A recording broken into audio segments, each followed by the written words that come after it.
सम्माननीय सभापति महोदय, प्रधान शिक्षक तथा गुरुजी और गुरुमा वृंद एवं एठारे उपस्थित थिबा मोर छोट और बड़ भाई भौणी माने पवित्र साधारणतंत्र दिवस उपलक्षे मते किछि कहिबार सुयोग मिलिथिबारु मु निजकु धन्य मन करुछि। बहु वर्ष विदेशी शासन रे रही 1940 मसीहा अगस्ट 15 तारीख रे आम देश स्वाधीन हैला।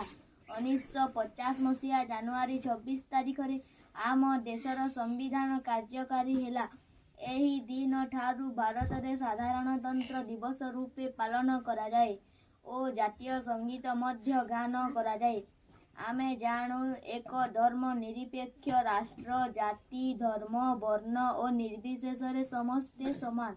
तेणु सबु भारतीयंक लक्ष्य एक हेबा आवश्यक रे अनुप्राणित हेबा एहा गणतंत्रर मुख्य उद्देश्य। एही दिवसटी आम पाई एक गौरवर दिन। आम जेउ संविधान प्रसयन करागला तार प्रणेता हेउचंती डॉक्टर बी.आर. आंबेडकर।